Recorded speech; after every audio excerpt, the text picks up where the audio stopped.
Welcome back, everyone. I'm the Depressed Eeyore, and this is Middara. Alright, so you might notice I've moved some stuff around. I went ahead and gave the Brute Serum to Zeke for now. I also swapped out his Lineage Edge, which is now instead, well, to put simply, the Fortune Cookie, Bauble of Opulence, Hemlock and Sare, and the Lineage Edge are now in the party stash for now. To replace the Lineage Edge, we have an Oversized Club, which will go really well with the Brute Serum. Pretty much it means that as long as he hits, he will do extra damage, which is pretty good, because there's no chance that he'll ever go 7, make a difference of 7 on his attack roll, as opposed to someone's defense. I also went ahead and swapped over a Fight Drive for Zeke. What's kind of neat is with the Brute Serum and the Ghost Canister, he actually has a teal and an orange for his Conviction dice, which is probably the best I've ever had my Conviction in any playthrough. Besides that, I kind of took away all of his items, his consumables, and just left him kind of empty so he could fill his inventory with just a bunch of items. Because we kind of need to restock. There are 10 items that we need to grab. Nightingale swapped out one of the fight drives for Enchanted Piercing, so that gives her a little bit, one less attack, but she can at least reroll now, which is probably a little bit more effective. Also gives her a little bit of extra conviction. Going from purple to white isn't really too special. All it does is improve your minimum rolls. It doesn't actually increase your maximum. For Rook, no changes, but I did, of course, give him all the bottom blessings as well as the Hangover Elixir, because he's really the best fit for it. Nightingale has the Demon Vouchers and Face Token, as well as throwing items. These will probably get moved around a bit. Remy's going to have no items. Also, she replaced her... What did she have before? She might have had Enchanted Piercings at some point. But in any case, she now has a Fate Engine. And that's about it. Since I've played through this before, and I am going to try to go for a harder option, if possible.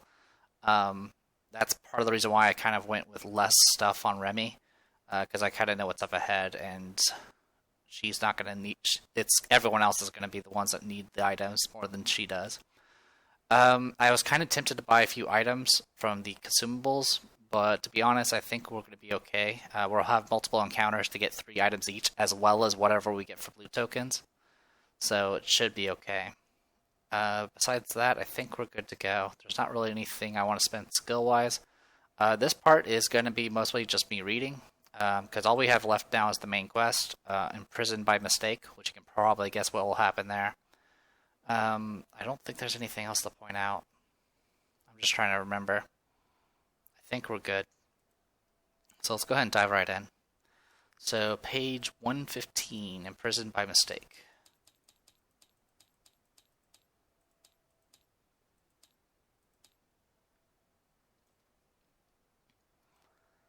Alright, this is the place. Patrick stopped, gesturing up at the little stone house. Islings. Let's just, take it slow, okay? She's got some real reasons to be upset with the Black Hand. If we can keep her cool, maybe we can talk her into turning herself in. I doubt it. Remy flexed her wings, glaring up. It was the smallest in this row, yet expensive enough to be made of stone instead of wood, with the back half cut into the cliff. Waiting isn't going to make this any easier. Let's go. Patrick was the first to the door. He knocked rapidly, pressing his face to the wood. Aisling, it's me. Open up. The door swung open. Aisling pulled Patrick into an embrace, burying her head in his shoulder. Patrick, thank God you're here. I think I screwed up. You can say that again, Remy muttered. Who are... Aisling released him, staring at them in confusion. Your friends from the inn, she asked, confused. What are they doing here? I brought them to help. He glanced once over his shoulder at the street. There were several other houses nearby and many sets of staring eyes. Can we come in? People can hear us. Oh, right. Isaac stepped out of the way. Sure, come in. Isling's home was Spartan, with bare stone walls and little furniture. Remy didn't really try to keep the anger from her tone as they walked. So, so, were you trying to cook us alive back at the informant's house, or was that only casual arson? Aislinn took one or two chairs in her kitchen, while Patrick took the other. She looked up from her fumbling with a little leather satchel she'd been wearing, eyes wide with guilt. "Oh no," Aislinn yelped, one hand over her mouth. "Were you in there?" "Yeah," Nightingale answered before Remy could, resting one hand on Remy's shoulder. "We were in the basement, investigating the murder." "Oh God." Aislinn hung her head into her lap, hair covering her face. "I'm so sorry, I never planned." She looked up. "Patrick, I didn't mean to use the damn thing, but he caught me, and we fought, and..." She shivered, wiping at her face with one hand. "I've never seen so much blood in my life." Remy didn't give her a second to recover. Why did you have to loot the place? We wouldn't be here if you just left well enough alone." Aislinn was stammering, barely able to form coherent sentences. "I didn't know what to do. I just grabbed what I could and ran." She looked back to Patrick. "I was hoping to get something we can use to finally prove how crooked Grace Jiang was, or really is. Get her ties of the Black Hand out in the open." She opened the satchel. Sure enough, it was stuffed thick with black ledgers and a loose sheaf of paper, all splattered with something red, brown, and foul. There was something else crammed in there, too, something square and faintly glowing, but Remy didn't get a good look before Aislinn snapped the satchel closed again. "What does the Black Hand do exactly?" Nightingale asked. "King Balthazar is my father. If it's that serious, I'm sure I could convince him." "Balthazar's daughter?" Aislinn perked up. "If I had known who you were, I'd have shown more respect. But maybe this is good.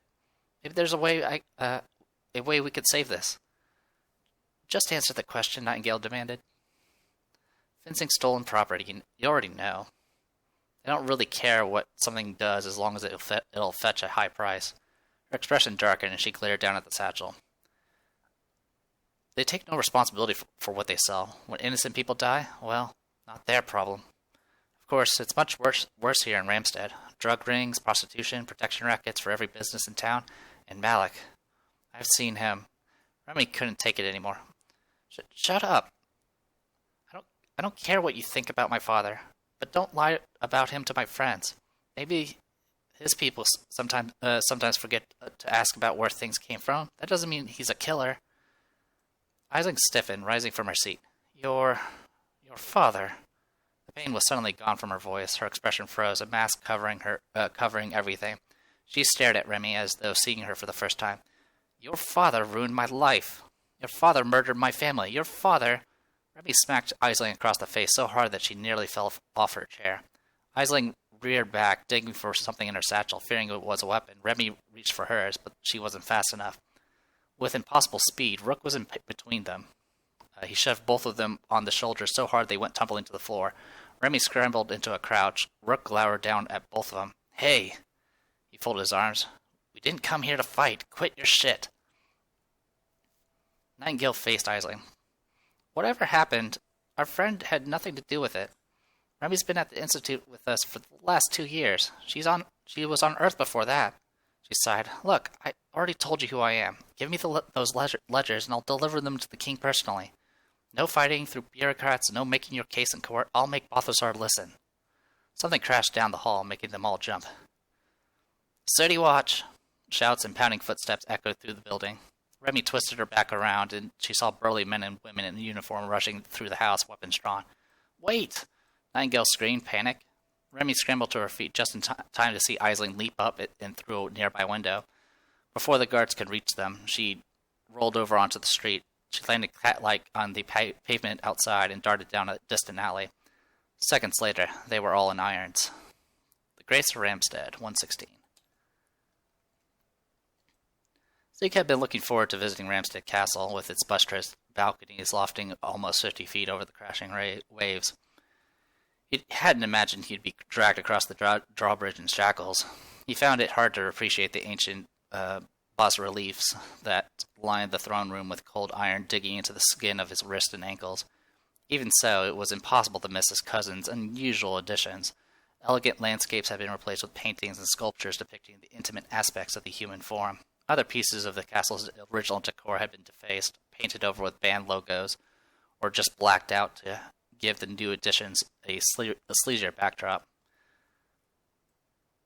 I hope you assholes realize who you've arrested," he muttered. "My cousin Grace isn't going to be happy you treated me like a criminal." The guards wilted under his anger, but they didn't relent. "Please don't take it that way, sir. We don't mean anything personal, but Grace is the one who sent us." They kept going through the castle until they'd finally reached the throne room. Malik Moretti paced back and forth behind the throne as they approached, looking less together than they'd ever seen him. His hair was frazzled, and there were deep bags under his eyes. Only that red glow had grown bright enough now that it outshone some of the candles. Grace looked a little more composed, though there was something of terseness as she spoke. "Idiots! I said to bring them here, not parade them through the city like captured pickpockets. Get those damn manacles off." "Told ya," Zeke spat. The guards bowed, and with a few clanking sounds, he was free. They moved between the rest of his friends, unlocking the bindings. "I'm sorry, cousin." Grace waved one hand dismissively, and the guards hurried for the doors. This left only the five of them, and Grace and Malik behind the throne. I expected a little more discretion from my staff. "We do have questions for you," Malik said. "Remy, Grace told me you were seen at the murder victim's house before it burned down. Please, explain to the governor what you and your friends were doing there. I know you have a good reason, and you weren't there to destroy evidence." Remy walked past Zeke, glaring up at her father. "You two didn't seem to be doing shit, so we tried to track the murderer ourselves. We made our way down into the basement." "Basement?" Grace and Malik snapped, much too quickly. "Yeah." Remy didn't slow down. "My friends and I dealt with your pet, Melody. You know, the one we wouldn't have had to fight if you had been straight with us. We found a room full of stolen Arcalan artifacts." Malik relaxed. Then why did you burn down the house?" "We didn't." Zeke walked up beside Remy, arms folded. When he spoke, he sounded irritated. "That was Aisling. She's about this tall, pale skin, aquamarine eyes, bright red pigtails. Also, nobody told her about being a cat burglar is better with clothes, so she's wearing this weird white stuff. Can't miss her." "I'm aware of her," Malik said, glancing sidelong at Grace. He lowered his voice to a whisper, but Zeke could still hear him. "She's the one I warned you about. The one I thought we might be having trouble with. I didn't judge her capable of murder, though." Grace looked furious. "Money says that Butch stole the hegemonics. Desmond was eviscerated by that thing. He won't be easily replaced. I don't know what combination she has to the puzzle box, but it's obviously destructive. We need to be careful." "She's right. She was right," Patrick muttered in his breath. He stepped forward, clearing his throat. "Excuse me, Duchess, Malik." He inclined his head in terse respect to each one. "Forgive me for asking, but what do you mean about we and us? It's no secret that what Malik represents in this town, but our appointed ruler couldn't have anything to do with him." Grace rolled her eyes. "Don't lecture me on morality, Patrick. We both know Shayless is the only reason you didn't leave Ramstead years ago. If it wasn't for her, I wouldn't let you gallivant around breaking all of our rules." Patrick bristled, but he didn't manage anything like a coherent response from Grace. Like a coherent response, Grace continued. "Have you asked whose investments fund the demiurge? If you knew what some of my other relatives have done with their lives, might see Ramstead differently. If you had been here when I inherited a shack and built a palace, maybe you wouldn't be so quick to judge." Alec nodded in agreement. Virtue and law are meaningless abstractions that will not survive when Alinia's cities are razed and its people enslaved. My organization keeps that from happening. "Tell that to Isling's dad," Patrick hissed. Grace rose suddenly to her feet, glowering at him. "Enough. Our present concerns are too dire to waste with the past."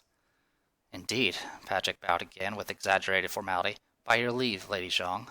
If I'm not being charged with anything, I have an inn to tend to." Grace waved her hand dismissively. "Fine. keep your nose out of this. Leave enforcing the laws to the keepers of the city. Patrick spun around and stormed out. Malik stepped down from beside the throne. If you don't mind, Grace, I would like to get my daughter home as well. I couldn't imagine what I would do if anything were to happen to her. Of course. Dad, Remy squealed, pulling her hand out of reach before he could grab it. I can't go home. We have to track down the killer. Nightingale, I wouldn't worry about that. Grace sat down again, propping one leg up on the edge of the throne. The princess won't be leaving this castle. Your friends will be here until I can get word to King Balthazar. It would be absolutely irresponsible of me to leave such important people to get into more trouble. You can't just lock us up, Nightingale hissed. Balthazar will hear about this. Do what you must, but I never said anything about locks. You'll be honored guest. Enjoy my castle's hospitality. Then she snapped her fingers and a dozen of the city watch filed back into the room. They made certain Grace's commands were obeyed. Continue to make a break for it, page 117. Grace, Nightingale began shoving her way through the guard. She caught one last glimpse of Remy before she disappeared with Malik just behind her. Or just behind him. Duchess, Grace corrected, folding her arms. Yeah, whatever. Balthazar is on his memorial hunt. I'm pretty sure his last one took months. You're not going to keep us locked up in your castle that long, are you?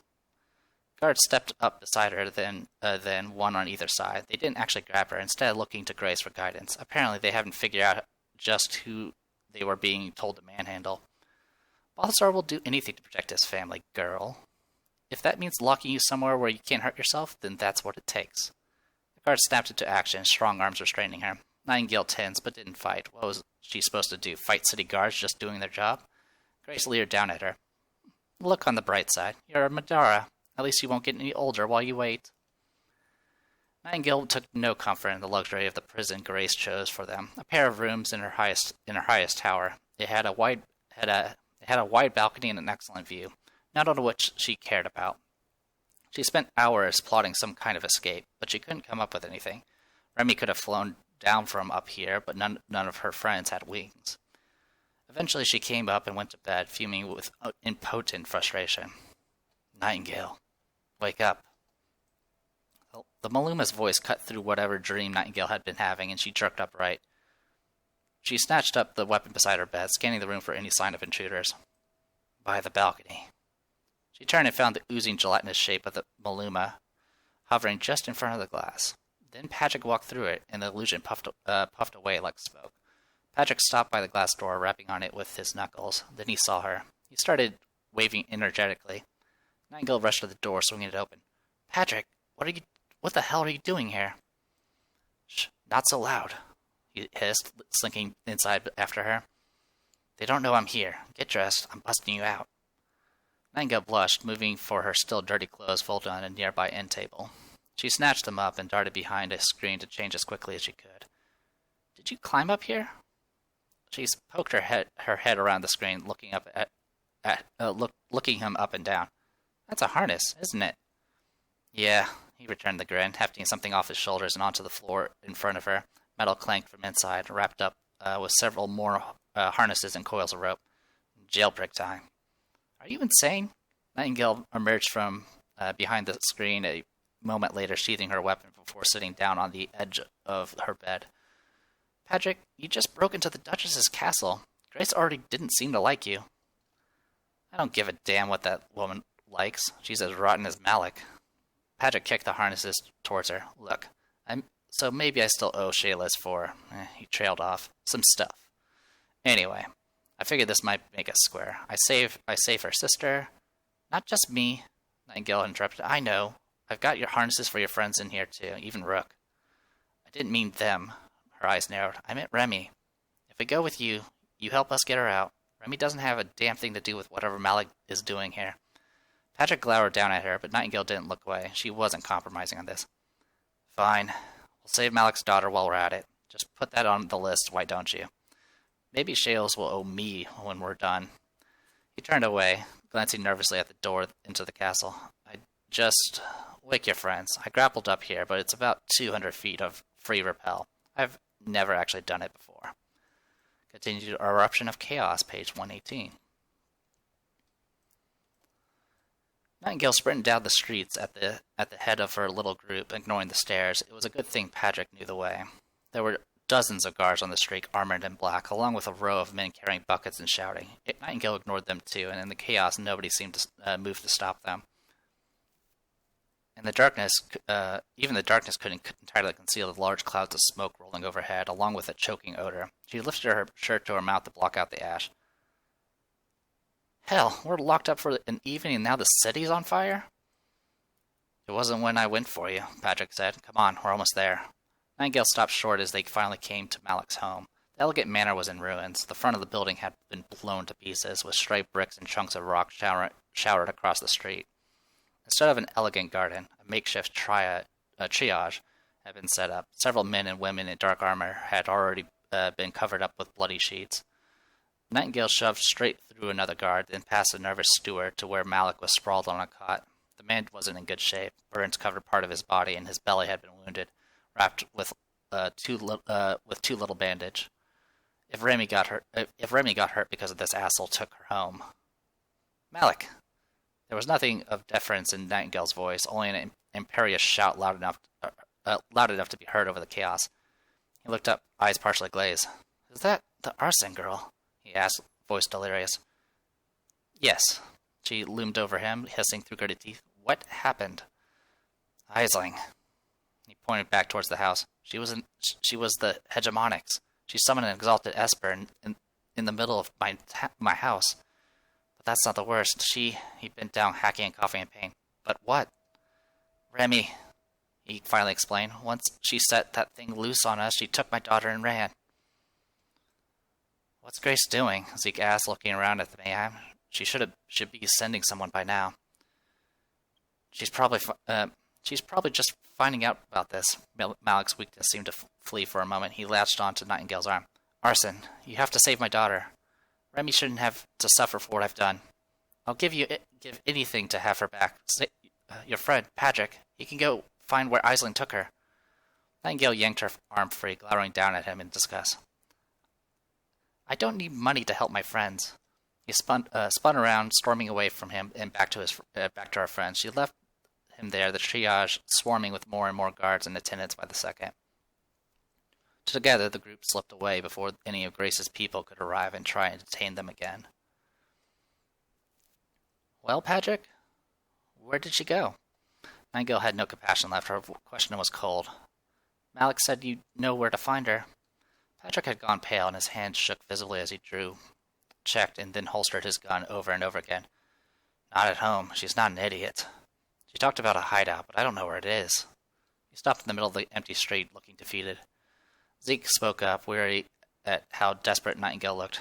I guess Malik and Grace are both criminals. Is that strike 3 or 4 on the villain list? Nightingale scoffed at the remark, but as she turned to respond, she felt a sudden wave of nausea that nearly knocked her over. She caught herself on Rook's arms, head swirling. I know where she is. The Malamute spoke in her mind, like a cacophony of voices that all came at once, but slightly out of sync, so instead of just one voice, there were dozens. It's your fault this happened. If you had let me lead you to Aisling earlier, the murderer would be dead, and your friend would be safe. Nightingale didn't banish the voice as she had each time before. Instead, she listened. Is your last offer still good? Absolutely. The air before her blurred and fuzzed, filling with an abomination of snapping teeth and writhing black ink flesh. My terms are equitable. Speak your consent, and we will put this matter to rest. Hey, everybody, she called, interrupting the deliberation she hadn't been listening to. I know how to find Remy. Really? They all looked at her straight through the transparent form in the air in front of her. How? Rook asked, a bit worried. The parasite, or the Maluma, can find her. I'm going to let it take my body over long enough to lead us there, she said. Zeke dropped the cigarette he was holding. Patrick just looked confused, but Rook's expression darkened. Nightingale, you can't do that. How do you think it's going to take you over? Not all at once. Little pieces just like this. We have to find another way. She didn't falter. You have a better idea, Rook? Rook only remained silent for a moment. Let's ask Suri. He gripped the necklace tightly, and a moment later she had appeared beside them. Suri, we're looking for Aisling. Can you help us find her? She kidnapped Remy. Who's Aisling? Suri looked confused for a moment, then her expression soon turned nervous. She glanced around them, and her glow grew weaker. After our confrontation with Melody, there are almost certainly agents of the Great Bounty nearby. I cannot invoke any powerful magic just now without attracting their notice. Rook sighed, and Suri popped out of existence. I guess I don't have a better idea. Neither do I, Nightingale said. Each word was a weight settling on her shoulders. It was so great a risk, but there just weren't any other ideas. Oh, sorry, that wasn't it's just narrative. It was just a great risk, but there was just weren't any other ideas. Just don't let me do anything stupid, all right? I'll tell you when I get back. Rook frowned at her. I don't think it works like that. She ignored him, extending her hand towards the Maluma's invisible shape. Just long enough to lead us there, right? Only long enough. The scale is always even. The Maluma did not have hands, but it did extend a sort of pseudopod wrapping around her hand. It felt cold at the touch, numbness spreading around it. Nightingale wasn't going to just let Remy die. With that thought, Nightingale willed it. It was as if she opened a locked door in her mind that let the Maluma walk inside. The darkness lengthened and stretched, wrapping itself around her mind. Nightingale inches closer to losing herself forever. Her close physical bond with the Maluma has earned her some of the creature's inherent abilities. Reveal small hidden card UM7, and Nightingale learns the joining asteroid discipline, then continue reading below. So, UM7.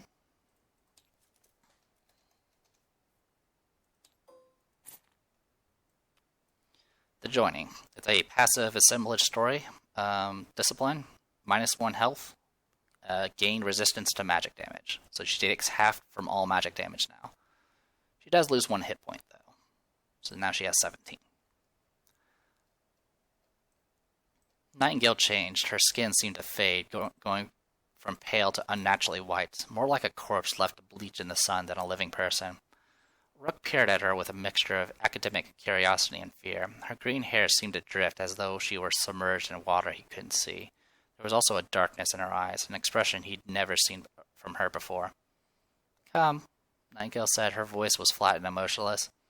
She began walking off down the street at a jilted pace as if she was learning to walk for the first time. Rook and Zeke shared a nervous look before hurrying to catch up.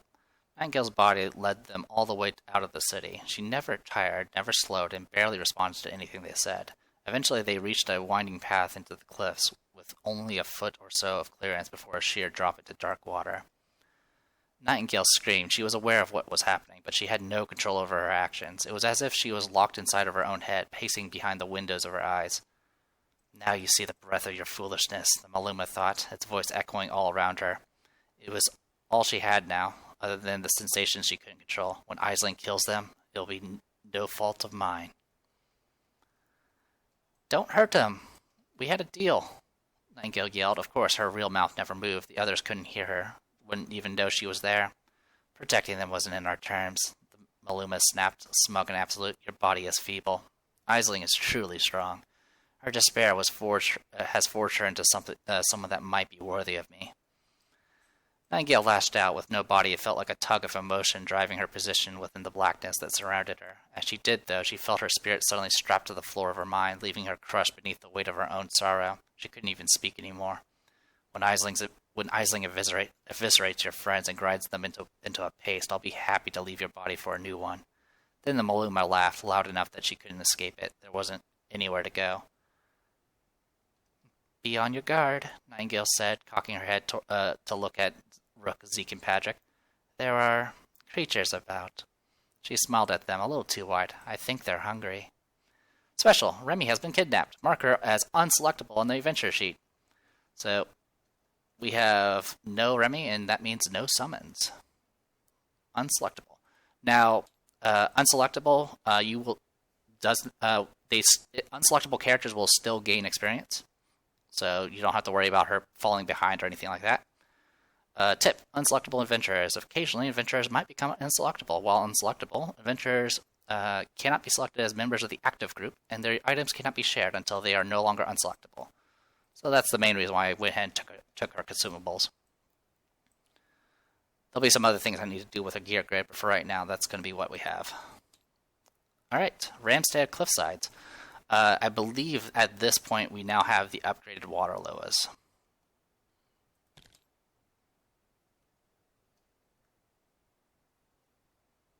There we are. Yep, we now have the upgraded crystal water loas to deal with. The sound of rushing water is accompanied by the splashing of loa. Still unaware of your presence, it would be easy to avoid them by skirting the outside of the foliage. As you move to do so, you hear skirting near some thinly covered tunnel entrances. To the south, you see a cavern, the craggy opening obscured in darkness. What could be in there? Alright. Unaware. When setting up the encounter after dealing the initiative cards, move the water loa to the back of the initiative track. There are movable rocks that can actually be pushed. If they pass, they may move it. It's just a strength check. It's just like anything else that we usually do with movable rocks. Pagic Weaponsmith, Dragon Arms. Pagic Weaponsmith at Dragon Arms. During this encounter, the player who was playing Remy plays Pagic using his command combatant card. If the players have the story flag Prize Possession, which we do, permanently remove Pagic's command combatant card from the game and reveal large hitting card UM8 to access a new combatant card. This card will be used during this encounter. So UM8.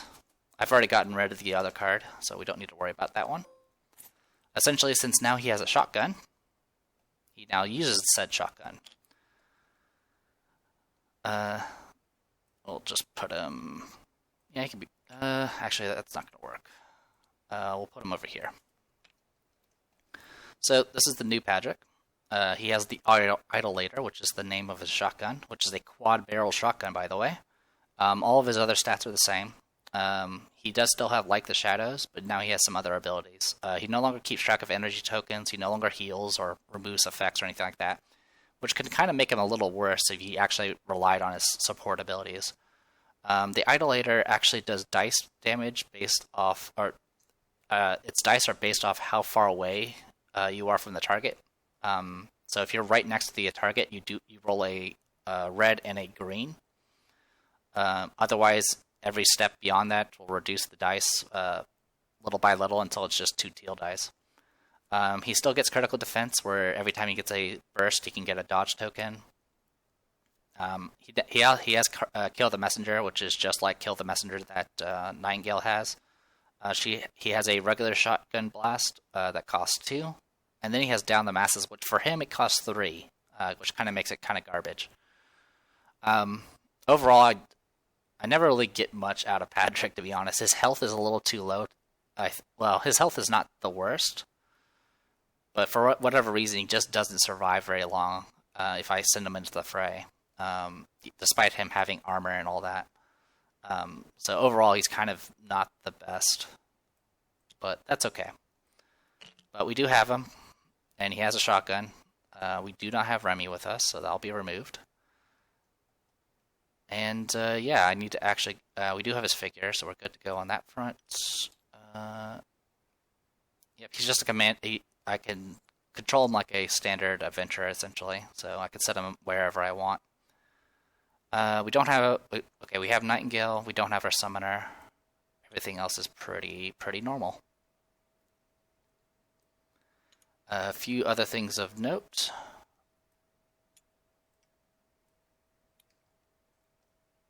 There's a tunnel that goes into the caves here. There's totems everywhere. There's an unknown chest over there. The exit's on the bottom right there. There's current going through everything. We have strange cracks, which don't do anything. Slippery rocks, which